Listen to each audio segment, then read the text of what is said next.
আমি আমার আস্থা হারাচ্ছি প্রফেসর ইউনূসের উপরে।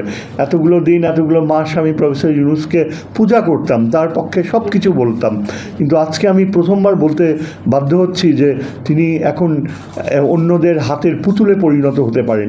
যদি প্রফেসর ইউনূস বেইমানি করে, যদি আবার এই বিএনপিকে নিয়ে কোলাকুলি করে, হাত মিলায়, তার লন্ডনে যাওয়ার কোনো দরকারই ছিল না। প্রিন্স চার্লসের কাছ থেকে একটা সামান্য মেডালের জন্য তিনি এত টাকা খরচ করলেন কেন? This are bad symptoms. আমি মনে করি যে লোকটা অনেকটা আবেগপ্রবণ, অর্থনীতিবিদ হিসাবে তার অনেক জ্ঞান থাকতে পারে, কিন্তু জাতীয় নিরাপত্তা, জাতির ভবিষ্যৎ এই সম্বন্ধে জ্ঞান নাই। এই যে লন্ডন সফর করে আসলো প্রফেসর ইউনূস, আমার কাছে এটা মোটেও ভালো লাগে নাই। আমি আমার আস্থা হারাচ্ছি প্রফেসর ইউনূসের উপরে। এতগুলো দিন, এতগুলো মাস আমি প্রফেসর ইউনূসকে পূজা করতাম, তার পক্ষে সব কিছু বলতাম, কিন্তু আজকে আমি প্রথমবার বলতে বাধ্য হচ্ছি যে তিনি এখন অন্যদের হাতের পুতুলে পরিণত হতে পারেন। এবং আমার আশঙ্কা হচ্ছে যে ভারতীয় প্রচণ্ড শক্তিশালী গোয়েন্দা সংস্থা এই যে কয়েকজন মানুষের মাধ্যমে, বিএনপির কয়েকজন মানুষের মাধ্যমে এই দেশে আওয়ামী লীগকে আবার পুনঃপ্রতিষ্ঠা করতে চেষ্টা করতেছে, সেখানে এখন ডক্টর ইউনূসকেও কি টানবে কি না। আমি ছাত্রদেরকে অনুরোধ করব, তোমরা সম্পূর্ণভাবে নিজেদের উপর কর্তৃত্ব নাও, নিজের উপর আস্থা রাখো, কারণ তোমরাই প্রফেসর ইউনূসকে বসাইছিল। কেন তোমরা আজকে তোমাদের ওই সৎসাহস থাকবে না যে তোমাদের পক্ষে তোমরা আরেকজন মানুষকে পেতে পারো as a very important ally? তাকেও কিন্তু তোমরা বসিয়েছো ক্ষমতায়, তোমরা এটা ভুলে গেলা। তোমরা না থাকলে এই যে আমাদের চিফ জাস্টিস সুপ্রিম কোর্টের জাস্টিস রেফায়েত আহমেদ, উনি কোনো দিনও চিফ জাস্টিস হতে পারতেন না। He was so frustrated. Hasina তাকে বারবার পিছনে ফেলে রেখেছে। He is one of the most learned justices. ওনার বাবা এই যে জাস্টিস ব্যারিস্টার ইশতিয়াক প্রচুর ত্যাগ স্বীকার করেছে এই দেশে গণতন্ত্রের জন্য। তার মা সুফিয়া আহমেদ, প্রফেসর এমেরিটাস, তিনি যে পিএইচডি থিসিস লিখছে Dhaka university, origins of Dhaka university, সেখানে তার কাজ একটা অসামান্য অবদান ছিল যে কীভাবে কলকাতা কেন্দ্রিক বুদ্ধিজীবীরা বারবার বাধা দিচ্ছে ঢাকা ইউনিভার্সিটিকে, কীভাবে হিন্দুত্ববাদীরা ঢাকা ইউনিভার্সিটির সৃষ্টিকে বারবার ধ্বংস করতে চেষ্টা করছে। এবং আমি বলতে চাই যে তোমরা যদি প্রফেসর ইউনূস বেইমানি করে, যদি আবার এই বিএনপিকে নিয়ে কোলাকুলি করে, হাত মিলায়, এবং এত বড় তার লন্ডনে যাওয়ার কোনো দরকারই ছিল না। প্রিন্স চার্লসের কাছ থেকে একটা সামান্য মেডালের জন্য তিনি এত টাকা খরচ করলেন কেন? This are bad symptoms. সবচেয়ে বড় কথা হচ্ছে যে তিনি নিরাপত্তার ধারণা বলতে কিছুই নাই। সামরিক বাহিনীর ব্যাপারে তার কোনো আগ্রহ নাই। কোনো অযোগ্য লোক থাকলে তাকে তিনি সরাতে চান না।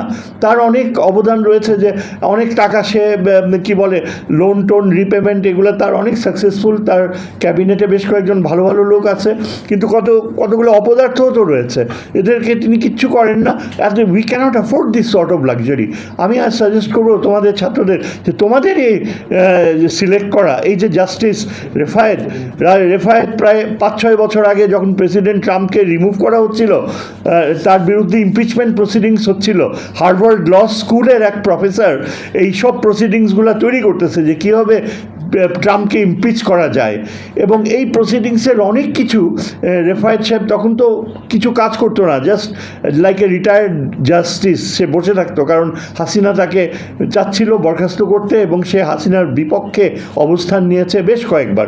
সে ফ্রাস্ট্রেটেড হয়ে ওইগুলো আমাকে পাঠিয়েছিল একবার হলুদ দাগ দিয়া, যে এই যে কীভাবে ট্রাম্পকে ইমপিচ করা হচ্ছে, এই প্রক্রিয়াটা হাসিনার বেলায়ও প্রয়োগ করা যেতে পারে, সেটা সে লেখে নাই, কিন্তু ডাক দিয়ে দিছিল। এবং আমি তখন থেকেই বুঝতে পারছি যে he is goat unusual knowledge. আজকে তোমাদের যদি এই যে চুপ্পুকে সরাইতে হয়, অবশ্যই তাকে সরানো সম্ভব। কেন সম্ভব হবে না?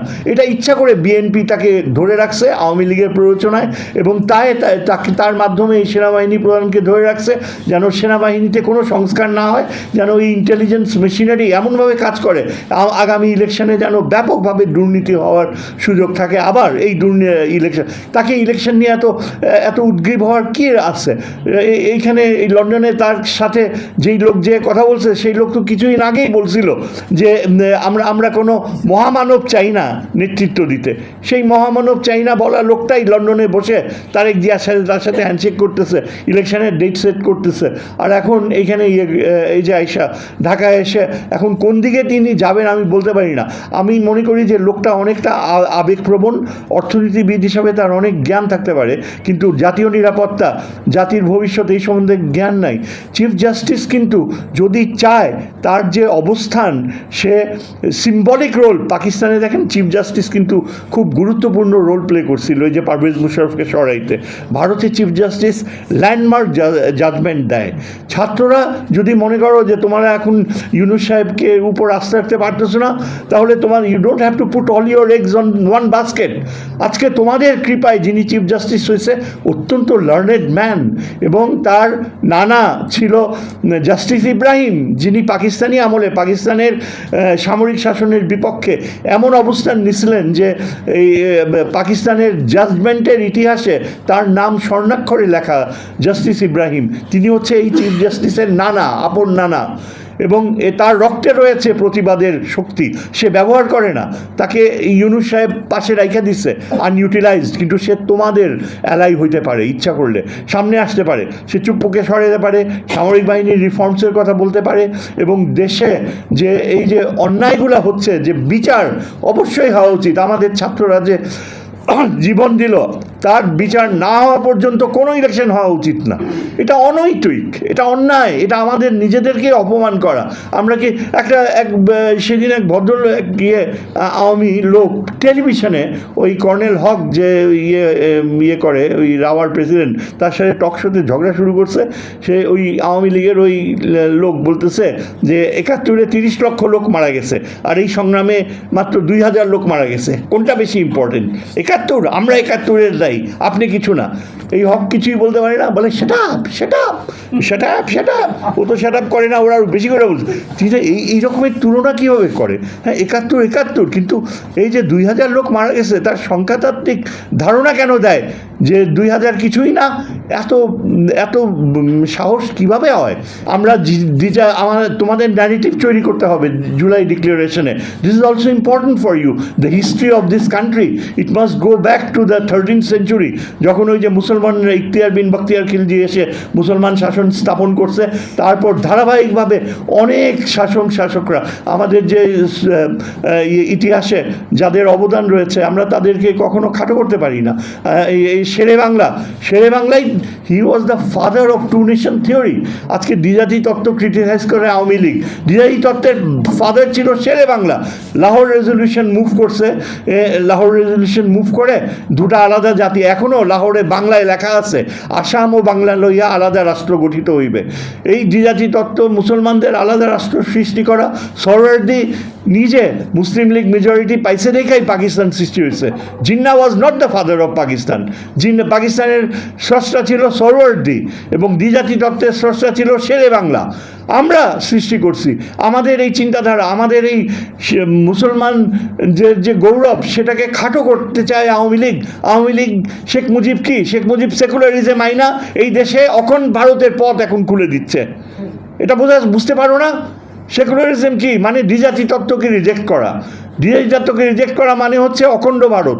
এবং আজকে বিজেপি ক্ষমতায় এবং আরএসএস মিলা তারা চায় অখণ্ড ভারত করতে। আজকে যদি বিজেপি না থাকতো, আরএসএস না থাকতো, তাহলে আমি বলতাম না।